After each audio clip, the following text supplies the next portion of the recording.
दिल्ली में रविवार को उस वक्त बड़ा हंगामा छिड़ गया जब पूर्णिया से निर्दलीय सांसद पप्पू यादव की प्रेस कॉन्फ्रेंस अचानक अफरा तफरी में बदल गई, जहां समर्थकों और विरोधियों के बीच तीखी नोकझोंक देखने को मिली।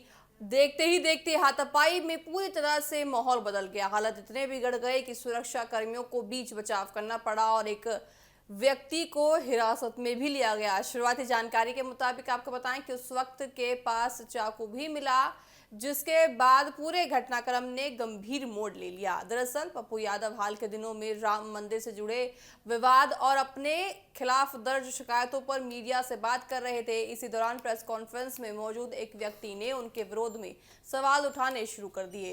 पहले तीखी बहस हुई, फिर माहौल गर्माता भी चला गया। आपको बताएं कि कुछ ही देर में दोनों पक्षों के समर्थक आमने सामने आ गए और धक्का मुक्की शुरू हो गई। मौके पर मौजूद लोगों ने स्थिति संभालने की कोशिश की, लेकिन विवाद बढ़ता चला गया। आपको बताएं कि वहां पे जो लोग थे उनके अकॉर्डिंग इस दौरान एक व्यक्ति ने पहले चप्पल फेंकी और फिर कथित तौर पर चाकू निकाला। सुरक्षा में तैनात कर्मियों ने तत्काल कार्रवाई करते हुए उसे पकड़ लिया और पुलिस के हवाले कर दिया। घटना के बाद पूरे परिसर में कुछ समय के लिए अफरा तफरी का माहौल बन गया। पत्रकारों और मौजूद लोगों को भी सुरक्षित स्थान पर जाने के लिए कहा गया। घटना के तुरंत बाद पप्पू यादव ने बेहद गंभीर आरोप लगाए। उन्होंने दावा किया कि ये केवल विरोध नहीं था, बल्कि उनकी हत्या की साजिश थी। उनका कहना था कि अगर वहां मौजूद लोग और सुरक्षा कर्मी समय रहते बीच में नहीं आते तो उनके साथ कोई बड़ा हादसा हो सकता था। उन्होंने यह भी कहा कि पिछले कुछ दिनों से उन्हें लगातार धमकियां मिल रही हैं और इस घटना को ही उसी सिलसिले से जोड़कर देखा जा रहा है। पप्पू यादव के वकील ने भी दिल्ली पुलिस के सुरक्षा व्यवस्था पर सवाल उठा दिए हैं। आरोप लगाया है कि इतनी संवेदनशील परिस्थितियों के बावजूद एक व्यक्ति का कथित तौर पर हथियार के साथ प्रेस कॉन्फ्रेंस तक पहुंच जाना बिल्कुल यहां पे चूक पुलिस की बताई है।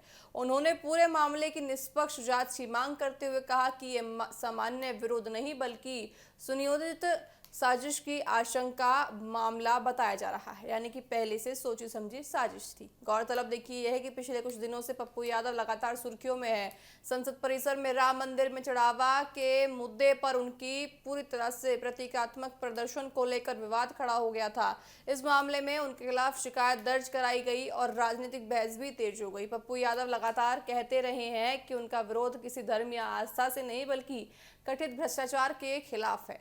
दूसरी ओर उनके समर्थक इसी धार्मिक भावनाओं को आहत करने वाला एक कदम बता रहे हैं। आपको बताएं कि इस पूरे घटनाक्रम के बाद एक बार फिर राजनीतिक नेताओं की सुरक्षा व्यवस्था पर सवाल उठने लगे हैं। विपक्षी दल इस घटना को लोकतांत्रिक व्यवस्था पर हमला बता रहे हैं, जबकि जांच एजेंसियां ये पता लगाने में जुटी हुई हैं कि हिरासत में लिया गया व्यक्ति अकेले आया था या उसके पीछे कोई और बड़ी साजिश थी। फिलहाल पुलिस मामले की जांच कर रही है और हिरासत में लिए गए व्यक्तियों से पूछताछ भी जारी है।